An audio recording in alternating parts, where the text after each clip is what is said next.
Hi everyone.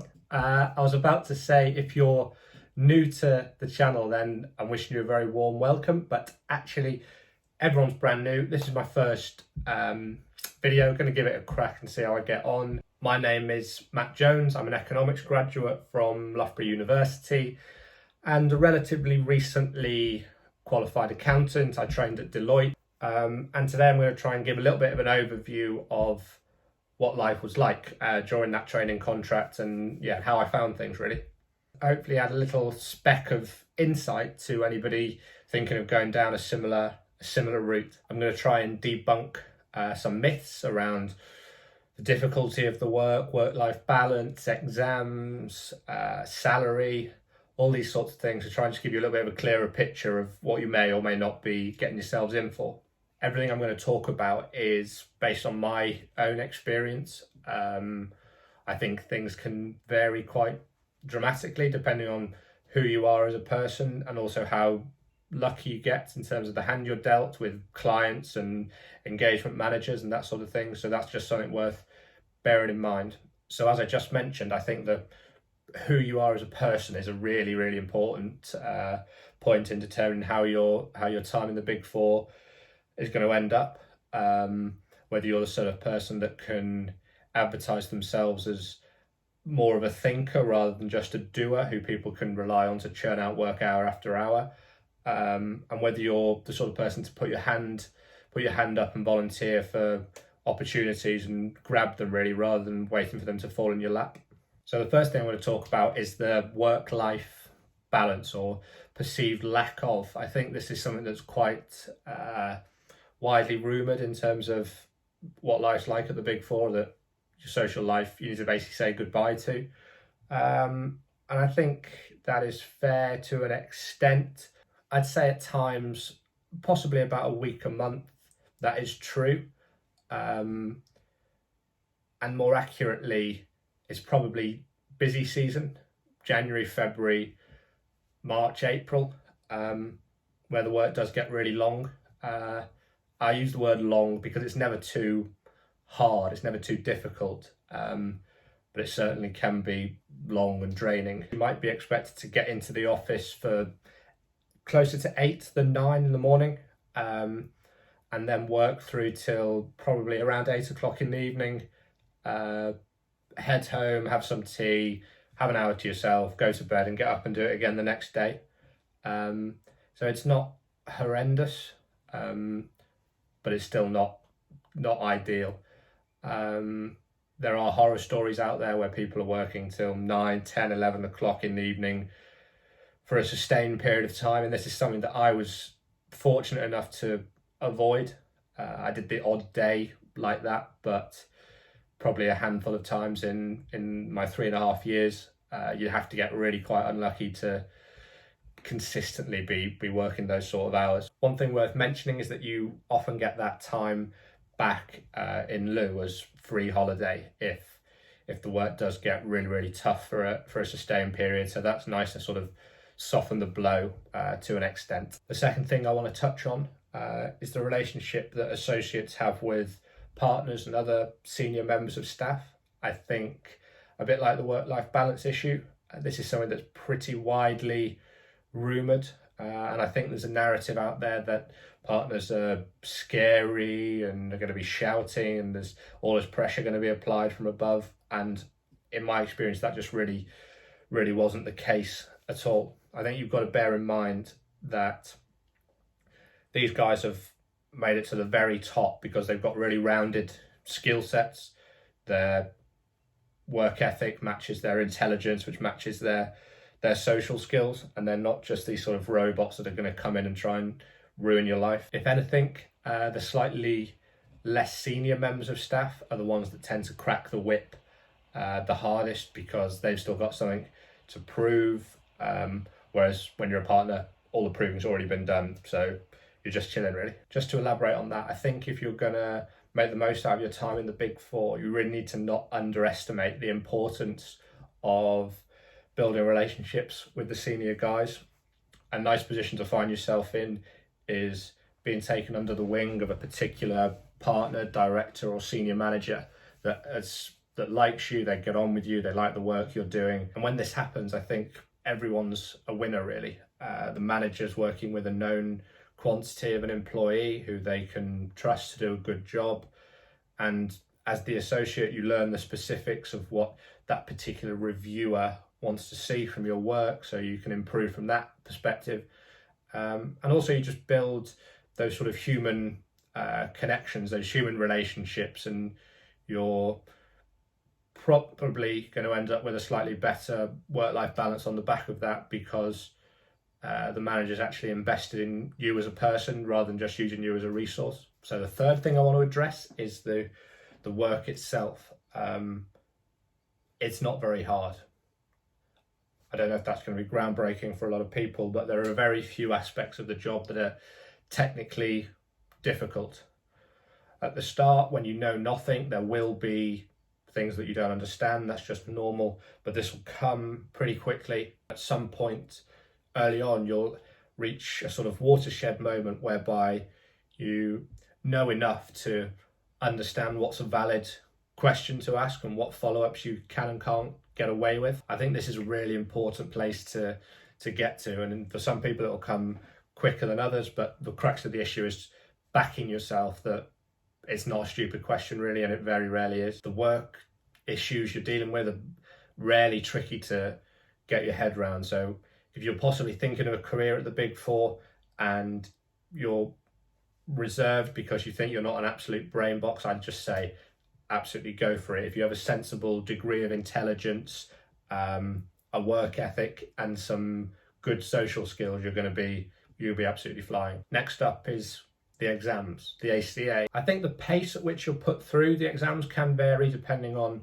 which specific firm you're training with, but in general the gist is the exams come pretty thick and fast. In my opinion, it's much like the day job. The content isn't rocket science, but the volume is really what adds the difficulty. You'll likely be sitting a few exams over a few days, maybe three-hour exams over a 4-day period during the middle of your professional stage.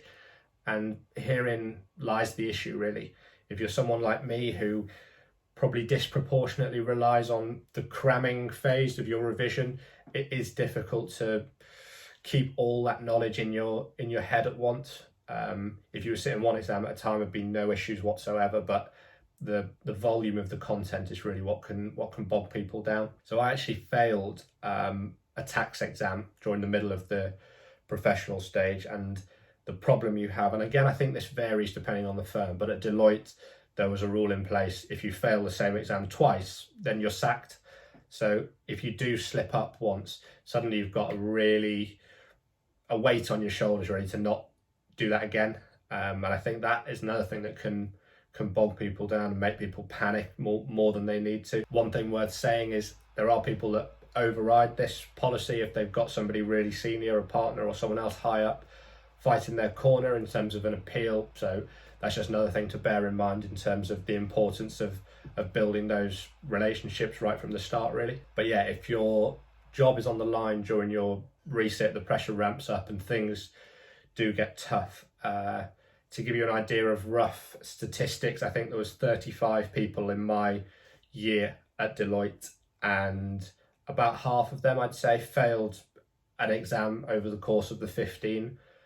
So that part isn't too unusual. And then of the people that failed, I think we let go 4 or 5 during their contract, or basically they got let go prematurely, which isn't nice, but equally, again, you've got to sort of back yourself to not be in that bottom 15-ish% that maybe are going to get let go before the end of the contract. I'd say it's enough of an issue to bear in mind, but not something to overshadow your whole life and base your decision to apply to one of these places on solely. So point number 5 is the international travel aspect of the role. And I think there's certainly a school of people who sit down in their interview and they say, I'd be really enthused at the prospect of working at somewhere like Deloitte with such global reach. The opportunity for so much international travel really excites me. And in my opinion, that's naive, and it probably proved to be the case during my time there. International travel is pretty rare qualification. Again, I'd be lying if I said it didn't happen. I think probably 25% of associates get to go on trips abroad. I was lucky to go to Romania on a couple of occasions and Switzerland. One thing to bear in mind is it's never as glamorous, it's never as sexy as you might imagine. You're not sitting in business class sipping champagne. We went to Romania in January, it was -13. We saw the inside of a different office to the one we would have seen down in Reading, and that's it. Your life's the same. You're seeing the same boring inside of an office. You have a slightly interesting story to tell people as a nice little anecdote, but other than that, in my experience, the international travel is not something worth getting hugely excited for. I wouldn't put it down as a huge pull factor. That being said, if the travel is something you really want to do, it's all the more reason to try and focus on those relationships and make those friendships with the senior guys. They're the ones pulling the strings and deciding whether you're going to tag along with them. So it's something really worth focusing on if you want to try and take advantage of the, in my opinion, boring international travel. So just as a final little snippet, I know I've already done my 5, but I just want to do a quick mention around salary and bonus. Again, possibly a slightly taboo subject, and this opinion possibly isn't as widely held as some of the other things we've already talked about, but I think there's a general undertone of thinking that at the Big Four, given the calibre of candidates they're looking to attract, the salaries aren't as high as you might be able to command in a banking role, for example. And I would probably agree with that. I think it's a fair assessment. One thing to bear in mind is the London salary weighting.